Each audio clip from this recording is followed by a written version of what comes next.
Bird would probably beat LeBron one-on-one. Really? Larry Bird would beat LeBron James one-on-one. Ooh. Because one-on-one, it takes away from everything LeBron has, right?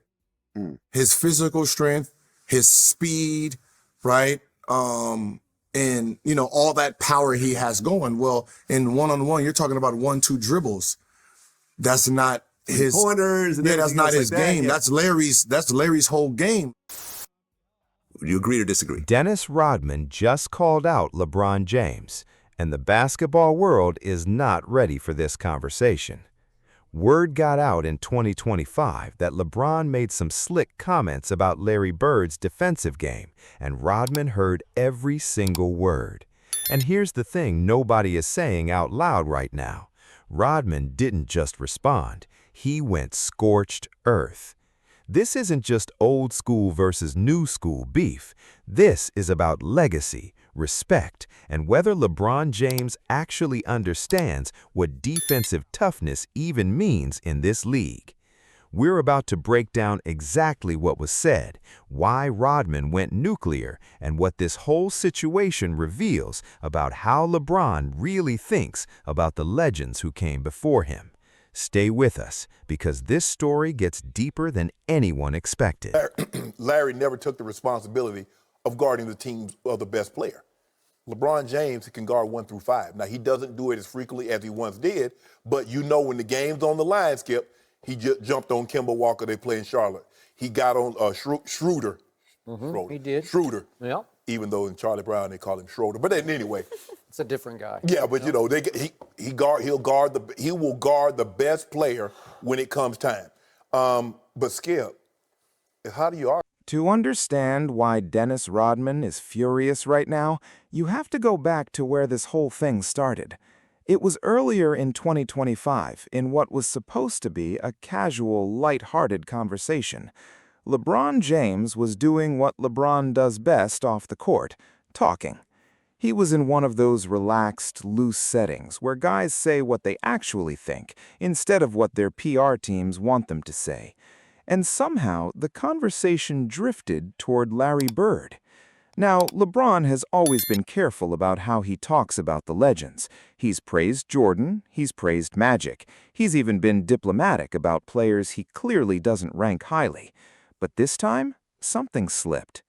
The gist of what LeBron said, and this is what set everything off, was that Larry Bird was a great offensive player, a great shooter, a great competitor.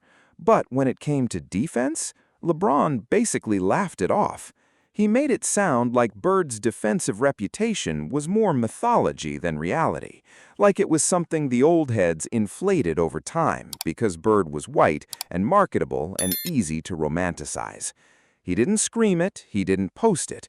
It was said in that casual, confident way LeBron has when he thinks he's just stating facts.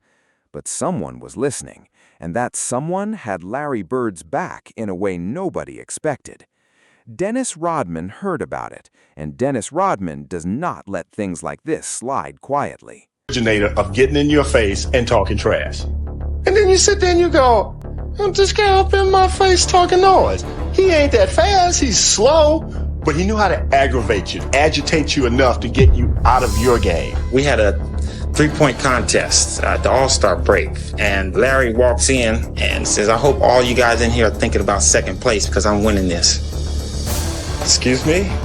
And he started shooting, and he just didn't miss. Here's what you need to understand about Dennis Rodman before we get into what he said. Rodman didn't just play against Larry Bird, he studied him. He competed against him during one of the most physically punishing eras the league has ever seen. This was a time when defenders could grab, shove, body check, and make your life miserable without a flagrant foul being called. This was basketball that left bruises. And in that environment, Larry Bird not only survived, he thrived.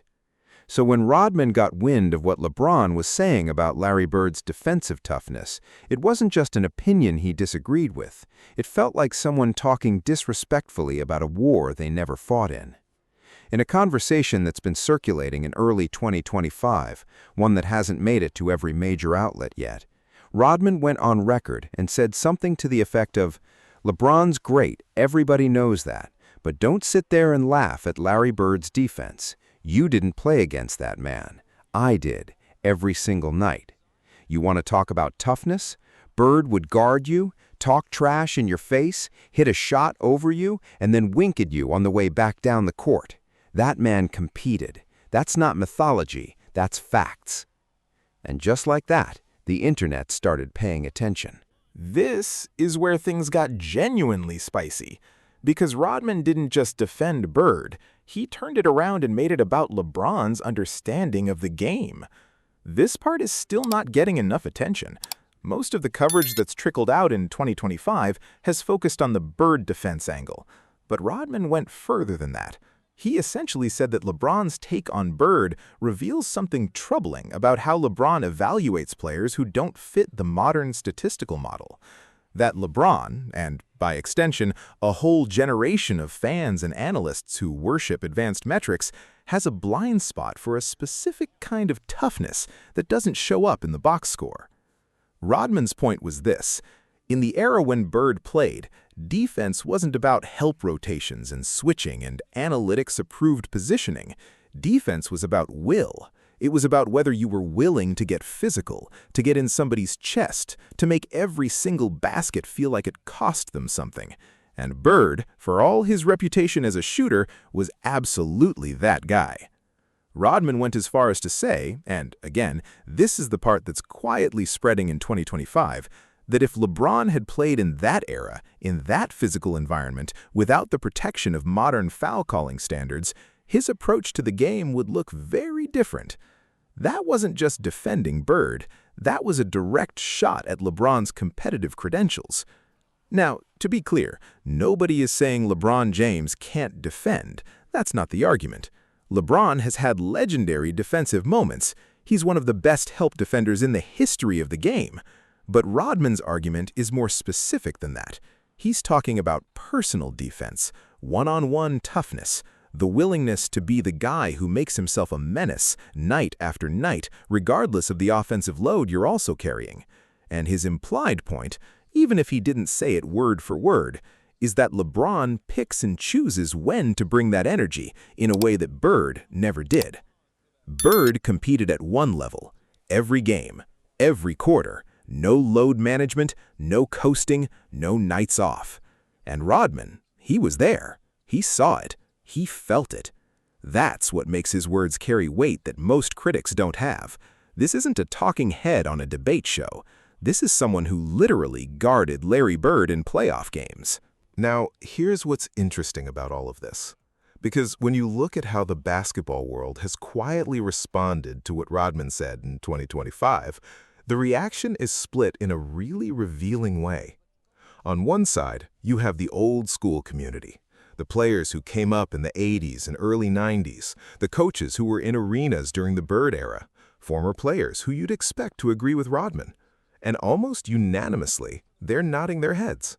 Not loudly, not publicly in most cases, because, let's be honest, publicly going after LeBron in 2025 still carries social risk for people who need media relationships. But privately, in interviews that aren't getting massive amplification, they're validating everything Rodman said.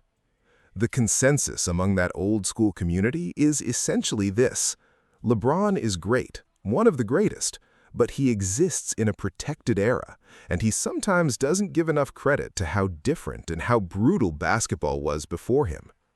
On the other side, you have the new school crowd, LeBron's generation, the analytics community, and their counter-argument isn't without merit either. They'll point out that defensive metrics, while imperfect, do paint a complicated picture of Bird as a defender. They'll say that Rodman is viewing things through a nostalgic lens. But here's what even the staunchest LeBron defenders can't fully explain away. Rodman is not a random voice. He's the defensive player of his generation. If anyone has the credentials to tell you who was actually tough on defense in that era, it's Dennis Rodman, full stop. And that credibility is exactly what's making this situation uncomfortable for LeBron's camp. Here's what nobody is really dissecting yet. LeBron James has not responded to this. Not directly, not indirectly, not through any of the usual channels, not a vague social media post, not an off-the-cuff comment in a press setting. Nothing. And that silence, that's actually loud. LeBron is not someone who avoids confrontation when he thinks he's right. We've seen him go at media critics. We've seen him subtweet situations. We've seen him address controversies directly when he feels his reputation is on the line. So why nothing on this? There are really only two explanations. The first is that his team decided engaging with Rodman publicly is a trap, that responding elevates the story, gives Rodman more platform, and creates a narrative that has no good outcome for LeBron. In that reading, the silence is strategic. The second explanation, and this is the one that the old school crowd is quietly whispering about in 2025, is that on some level, LeBron knows Rodman has a point, that maybe the Bird comment was more dismissive than it should have been, that there's a version of this story where LeBron overstepped and engaging with it publicly only forces him to either double down or walk something back. Neither of those options is great, so the silence continues. And Rodman, he's not backing down. Sources close to the situation suggest he said in private that he'll bring this up again if LeBron continues to casually dismiss the defensive credentials of players from that era. This is far from over. Let's zoom out for a second, because this situation between Rodman and LeBron isn't really about one comment about Larry Bird's defense. It's about a fundamental tension that has been simmering in basketball culture for years. There's a growing divide between how players who lived through the physical era of basketball think about toughness and respect, and how the modern generation, shaped by different rules and different standards, evaluates the same qualities. Dennis Rodman represents something very specific in basketball history. He didn't have the offensive game. He didn't have the highlight plays that get looped on social media. What he had was uncommon commitment to the parts of the game that were unglamorous, painful, and invisible to casual fans. Rebounding, defense, getting under people's skin night after night. And Larry Bird, in Rodman's view, had that same quality on the defensive end, just expressed differently. It wasn't about blocks or steals. It was about presence, about making the guy he was guarding earn every single inch. LeBron, whether he meant to or not, dismissed that. He treated it like a fairy tale old people tell because they can't accept that their era is over. And to Dennis Rodman, that's not just wrong, that's disrespectful. The thing is, this debate matters beyond just these three players, because how we answer it determines what we actually value in basketball greatness. Are we valuing what shows up in the data, or are we valuing something harder to measure, the mentality, the toughness, the refusal to take a night off regardless of how tired you are or how much your legacy is already secured? That's the real conversation Rodman is forcing everyone to have in 2025. And honestly, it's a conversation the basketball world needs.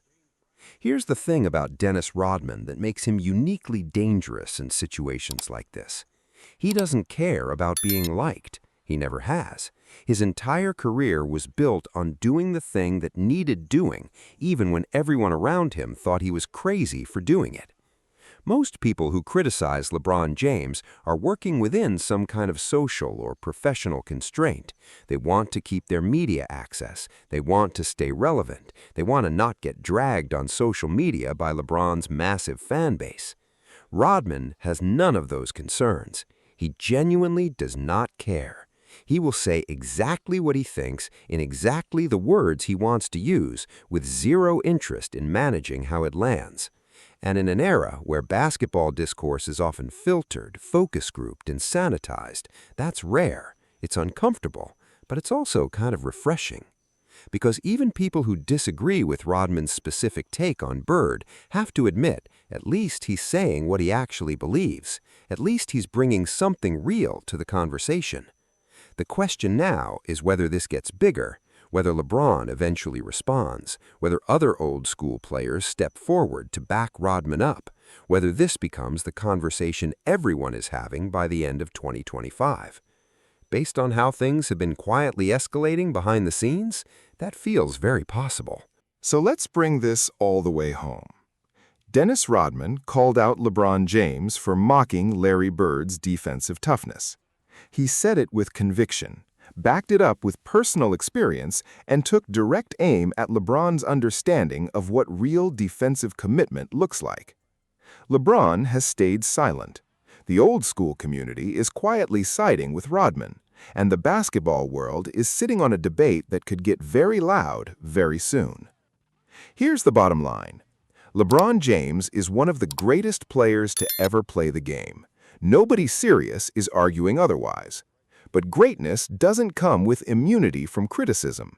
And when someone like Dennis Rodman, who gave his body to this game every single night, says you got something wrong, that deserves more than silence. Larry Bird's defensive legacy is not a fairy tale, and the people who were there to see it are making sure nobody forgets that. And if you're new here, and this kind of real, unfiltered basketball content is what you've been missing, hit that subscribe button right now.